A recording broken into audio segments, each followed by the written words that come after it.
Beyonce America की एक बहुत ही पॉपुलर सेलिब्रिटी है, जो कि एक अमेरिकन सिंगर है, सॉन्ग राइटर है, रिकॉर्ड प्रोड्यूसर है, एक्ट्रेस है। और इन्होंने 2016 के वक्त में अपनी खुद की क्लोथिंग लॉन्च करी थी, जो कि कही जा रही थी कि महिलाओं को सपोर्ट करने के लिए, इंस्पायर करने के लिए। लेकिन एक महीने बाद पता चला कि कोई सपोर्ट करने के लिए नहीं थी ये क्लोथिंग, बल्कि ये उन महिलाओं को जो ये कपड़े बना रही थी उनको सिर्फ $1 पर आवर के हिसाब से दे रही थी। मतलब 1 घंटे के 70 रुपए के आसपास में उन्हें मिल रहे थे, जो कि अमेरिका की सैलरी के हिसाब से बहुत ज़्यादा कम थे। लेकिन जब ये अंबानी की वेडिंग में आई थी एक परफॉर्मेंस देने के लिए, वहां पर ये $15 मिलियन से लेकर अंदाजा है कि $100 मिलियन लेके गई थी। फिलहाल के लिए इस वीडियो के अंदर और भी अमेजिंग फैक्ट्स मौजूद हैं। Welcome to amazing random fact. मेरा नाम है भारत शर्मा, आप देख रहे हो देखो इसको। आशा करता हूँ आज का दिन आपको बहुत अच्छा बीत रहा होगा।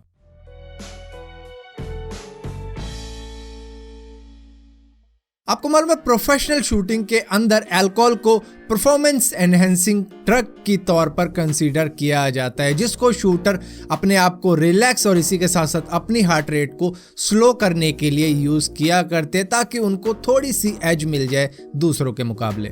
1990 के वक्त में यूएस के टेक्सास के अंदर रहने वाला एक कैटल फार्मर अपने खेतों में बहुत बड़े बड़े शब्दों में अपना नाम लिख देता है, जो बन जाता है दुनिया का वर्ल्ड लार्जेस्ट सिग्नेचर, जिसको नासा अपने सैटेलाइट के कैमरे को टेस्ट करने के लिए भी यूज किया करता था। उसने इंटरनेशनल स्पेस स्टेशन का जो कैमरा था उसके रेजोल्यूशन की टेस्टिंग दरअसल इसी सिग्नेचर के सहारे करी थी। एक बात है कि 1990 से लेकर अब तक कई चीजों के प्राइजेस बढ़ चुके हैं, बल्कि इतने ज्यादा हाई हो चुके हैं जो किसी ने सोचा भी नहीं होगा। मतलब कि 10 रुपए की चीज आज 100 रुपए की बन चुकी है। लेकिन एक ऐसी चीज है प्राइस के मामले में अब तक नहीं बढ़ी है, जिसका नाम है एरिजोना आइस्ड टी, जो कि उस टाइम भी 99 सेंट में बिकती थी और आज के टाइम में भी 99 सेंट में ही बिका करती है। आई एम श्योर आप में से बहुत से लोगों को मालूम होगा कि मैक्सिको के रास्ते से यूएस में लोग काफी ज्यादा एंटर करते हैं, जिसको हम पंजाबी में डोंकी भी बोला करते हैं।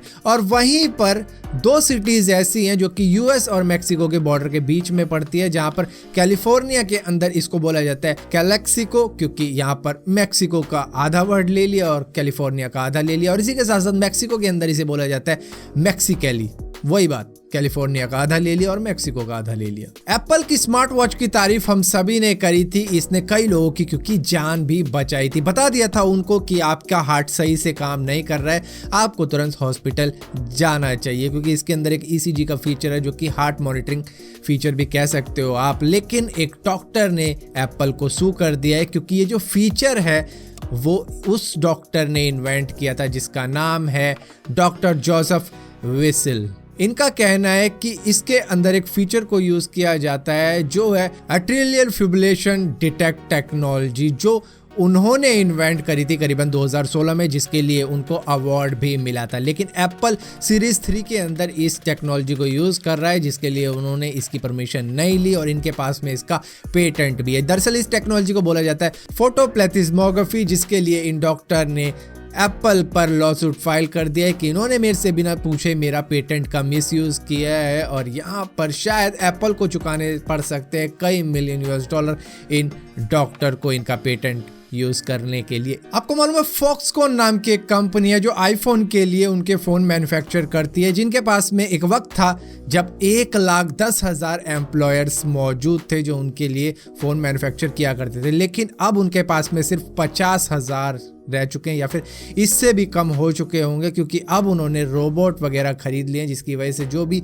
मैन्युफैक्चरिंग होती है वो रोबोट्स ही कर देते हैं। विंड मिल से बहुत से देश इलेक्ट्रिसिटी प्रोड्यूस भी करते हैं, लेकिन एक टाइफून टरबाइन भी होता है जो कि जापान के एक इन्वेंटर अतुशी शिंजू ने बनाया था, जिनका मानना है कि सिर्फ एक टाइफून से इतनी ज्यादा इलेक्ट्रिसिटी प्रोड्यूस कर सकता है ये टाइफून टरबाइन, जो कि जापान को करीबन 50 साल तक बिजली दे सकती है। क्रिसमस सारी दुनिया में हर जगह मनाया जाता है, लेकिन आपको मालूम है जर्मनी के अंदर जो क्रिसमस ट्री होती है जो लोग अपने घर में लगाते हैं वो जू को भी डोनेट कर देते हैं, क्योंकि जू के अंदर जो एलिफेंट होते हैं वो इसको खाते भी हैं और इसी के साथ साथ इससे अपने दांत भी साफ कर लेते हैं खाते खाते।